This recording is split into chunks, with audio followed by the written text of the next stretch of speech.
Welcome to Salon Conversations while I wriggle around here a bit. Today's podcast is around leadership. So kind leaders build strong teams, absolutely. And I have the joy of working with salon owners that come in 4 categories. And I make that archetype. It was an old disc that I used to use, D for driven, I for influence, C for compliant, and S for supportive. And I turned that into 4 dog archetypes. So if that's something you'd like, please reach out. I'm sure we can get that to you. It's a great quiz and there's some really good insights into that. But now I've made it the golden retriever, which is a supportive type person, and the majority of them are, and they're really gentle, kind people. Doesn't mean they can't get nasty because everyone can. And then you've got influence, the poodle. Poodles are majestic dogs. They're just like they almost know they're intelligent or something. And then you've got D, the driven. So the driven dog is the border collie or the kelpie. You throw the ball for them, they'll bring it back. You throw it, they'll bring it back. Throw it, they'll bring it back. So they're very, very driven. And quite often a salon owner is that driven kelpie type border collie. And then you've got the last one, which is a little less common. You find a bit more in beauty, but not too much in hair. And that is the fox terrier. So my Simon is a fox terrier, so I'm often sharing some of his traits. He likes to know what's going on. He likes a list. He's, like he's all my lists he's got here. And so he's really detailed, and he joined the army when he was young, and his job was logistics, so to move things from A to B. So he loves that, planning a trip and got to leave at this time and that, and he just loves that stuff. Where I don't even, I just put my clothes on the bed. I say, this is what I want to take, and he prefers to pack it because he can put it in the suitcase in the way that he likes and put some of his things, or it's amazing. And I've just learned to surrender to that because that's how he is. He's got this sense of control. He loves the status points at the Qantas Club and all that. Couldn't care. He says, she says that, but she loves sitting. I do love sitting in the Qantas Club, but I could also sit outside and be quite happy too. So we're very different people, right?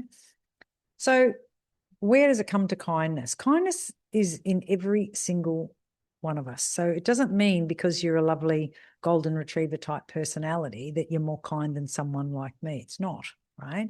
It's just that kindness is a style of leadership. And I know the way I was raised was not to have compassion for other people and to be kind. It was like, got a job to do, we got to do it. Who's in my way? Get them out of my way. So that was a natural instinct in me.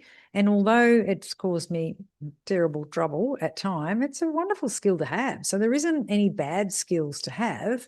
But what I've learned to do is have more compassion for people and to be kinder, because you still get the same results. But it's nicer for me to be that way, and it's nicer for people to receive kindness first over anything else. So kindness creates commitments, and there's a big difference. It doesn't fear, and putting the fear of God into somebody, that can make someone compliant and you'll get the job done, but it's really not a joyful place to work. And that's not how we operate in hair and beauty salons. We wanted to have our own business. No one went into business that I've ever met yet that said, I'm going to screw my team members over and make a shitload of money.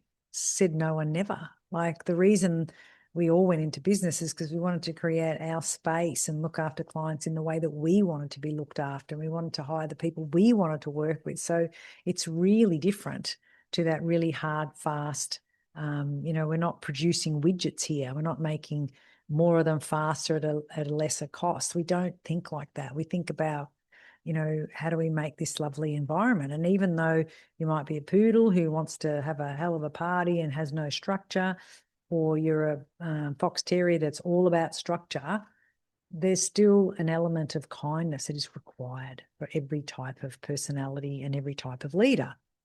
Now, some of them need to be a bit clearer, and that's okay, don't worry about it. And then they go away and sort everything out themselves. So they need to be a little bit clearer, but they can sometimes be overly kind, and that causes you problems, which you don't want.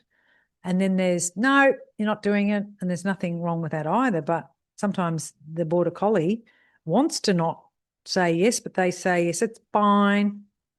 It's not fine. So don't say it's fine. Right. So we all struggle with this when is too much kindness and when is not. So the way I teach it is you can be kind, but you must be clear, right? So the degree of kindness really matters, but the most important thing is that you're clear. And I say when you are clear, you actually are being kind, because being clear is being really kind. So being clear means that they know that they can't ask for a Saturday off with no notice. That's being really clear. Is it being kind? Yes, because when everybody follows the principles and the guidelines of the business, then it's fair. But when you say, oh, okay, then don't do it again, and you let them do it again, you're not being kind and you're not being clear, because you're actually letting people get away with things, and then that just lets them down, because then they'll ask for something else and they'll ask for something else. And it's funny, some of the stronger personalities I've worked with have just painted themselves into a yes corner where their team members ask them for things, and because they want to please them, they say yes. And then they come back and they ask for something bigger and wider and stronger and heavier. And then eventually they get really shitty. And they go, oh my God, is there any end to what this woman wants? And I think, when did you ever say no? And there's a big pause, and I think, I don't think I've ever said no to her. And I go, but that's the problem. You have to say no sometimes. You've got to have a boundary in place. You've got to say, no, I'm sorry, but you can't do that. And although there is, unforeseen circumstances or, exception to every rule, the point is you can't ask for that. But if you don't say why you can't and how it affects everybody, because I say your job is to make sure they have a job. And if you keep letting people come and go and do as they like and not work when they don't want to, then that's a risk of the business.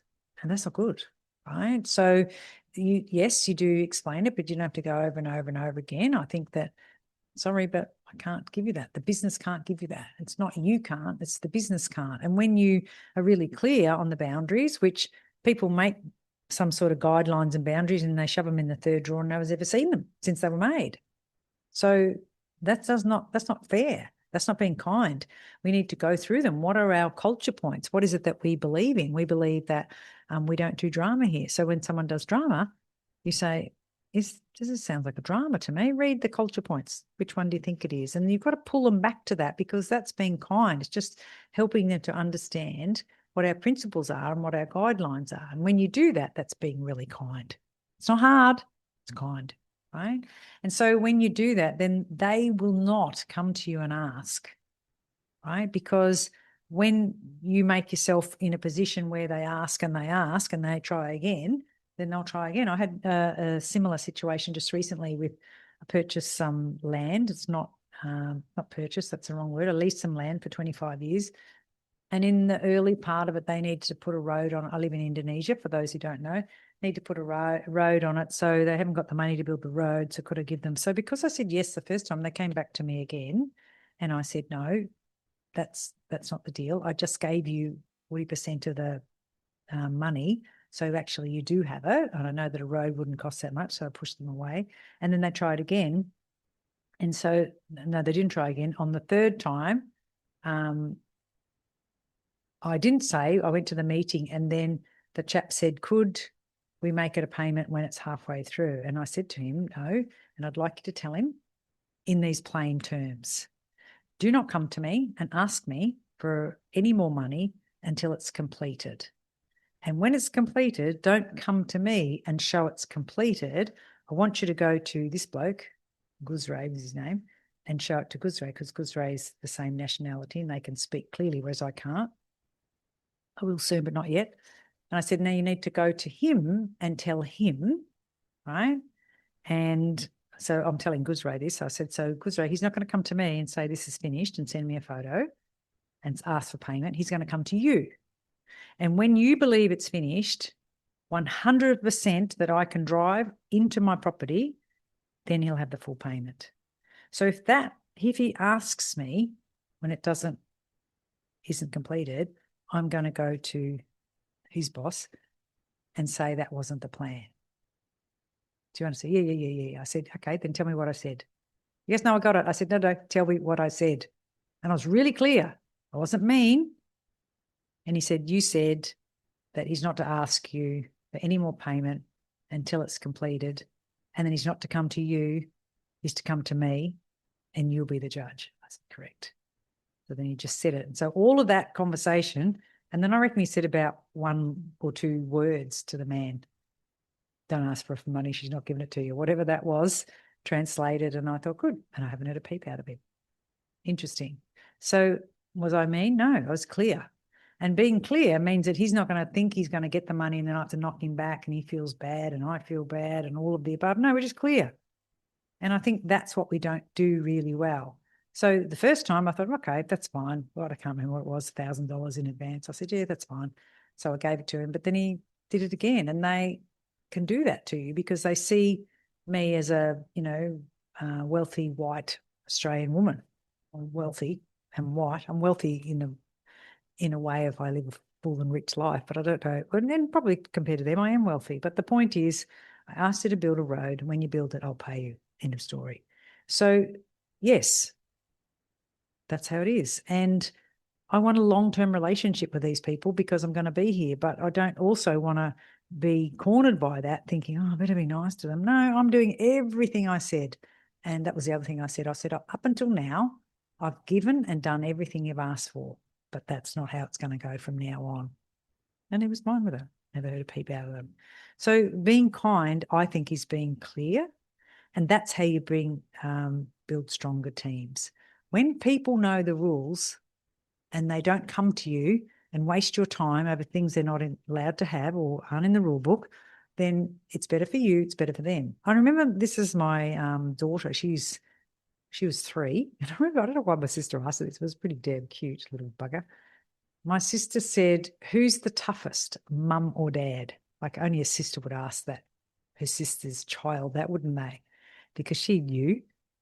So what did she need to know? And my little girl was 3 and she goes, if mum says no, it's no. And if dad says no, there's still a chance. I thought, you little witch. And she was absolutely right. So my husband was a school teacher and a big softie, I suppose. I don't think he'd be that, I think big softie because it was his daughter. I don't know, but I came from a much harder, like I was the 7th child and he was the 1st. So maybe that had something to do with it. I don't know. But he would explain things. I'm thinking it's no. And I just think it's clear. Just be clear. Whereas he would, they'd follow him around in the supermarket saying, what about this? Can I have this? And they wouldn't ask me because they knew mum sticks to the guns. And maybe that makes me hard. And I used to get resentful at times because I thought, well, I wish it didn't have to be that hard, but I have to be that hard because you're that soft, which is probably not true. And he'd say, well, I have to be a bit soft because she's so black and white. Yeah, maybe it was. But the point is, I just think you're wasting all your battery capacity when you are bending the rules and you're just sending mixed messages. So to create a strong team, you really need to have strong guidelines. This is what we do here and we don't do this. Boom. That's it. And that's going to take some practice, people, because we are people pleasers and we want people to be happy. However, if that's coming at the cost of your happiness, that's not good. That's not good at all. So I want you to be really clear about that you can say yes and then you can say no. And a lot of people say, I just can't say no. And I think, yes, you can. If someone's came to you and said, you know what, I've got a meth problem. I'd like to buy more drugs. Can you give me a couple of grand? You'd say, no, why would I give you money to buy such a terrible drug? Not that I know what a good drug is, but you go, no way. So you can say no, right? But if someone came to you that you love dearly and that they were in trouble and you know that if you gave them some money would really help them out, you would say yes. So we've just got to determine what we say yes to and what we say no to. And that's really it, right? So don't say you can't say no. Just say, at work, I have trouble saying no to the team members because I want to please them. That's different to I just can't say no. Because when you say that, the universe is listening and I just say delete, delete, delete, because that's not actually accurate. It's the same as saying everybody's cancelling this week or everybody's struggling with money because of the economy. Not everybody, but maybe a lot of people are. But you can focus on that, or you can focus on, despite the economy, we still have a really good show of clients. So it's really about just going where you want to go, seeing what you want to see, and deciding what it is you want. And when you're unclear, you're not being kind to yourself, never alone kind to your team. So the kindest thing you can do for your team is stop telling them what you think and start asking them, what do they think? What do you think's going on here? What do you think the answer to this is? What do you think? They say, oh, what should I do here? And I say, I don't know. What do you think? And let them sit on a bit, because when you teach people to solve their own problems, it's such a gift. That's really kind. But when you think, oh, give it to me and I'll do it. I see mums doing this. They're doing their kids' homework. I think, well, I don't think you're in grade 3 anymore, just saying. But, she hasn't got, excuse me, she hasn't got time and she's panicked and I thought I'd do it for her. Well, you send a message to say that she can't do it. And I think that her not being able to do it and failing is all part of living too. So I don't think you think that's being kind, but I don't think it is being kind. You're sending a message where you can't survive without me and I'll have to be the person who's going to save you all my life. When you could say, that's okay, right? What are we going to do? Because how long is it going to take? We need an hour and a half. So where are we going to get an hour and a half from? We could get up an extra hour and a half early and I could help you with it, but let them solve it. That's being kind. Work with people, don't work at people. And I think there's a lot of people who work at people. I mean, don't work at people, work with people, right? Kindness without standards, it's just chaos, right? And then if you have standards without kindness, that's just living in a life of fear. It's just not a good idea, right? So think about, why are you letting people get away with things, or why are you doing more than you should? Like, why do you do that? Because you want to help? That's what you want to do, but you've got to think about, is it really helping? What is the message it sends when I take this over? Someone who's not doing well, you could go around and water their pot plants for them. And that's different than just throwing money at them, right? So it's an act of love and it's an act of kindness. And it also shows that it doesn't matter who you are, you're capable of helping another person and how good that feels. So there's many ways to be kind. Avoiding the real situation is not being kind at all. So hopefully that helps you, that you understand that I think kindness is a currency that is really important. And the reason it's so important is, to be kind is to be clear. And to be clear is to be kind. And they go hand in hand. So hopefully that was really helpful to you. And we'll see you in the next podcast. Thanks for listening.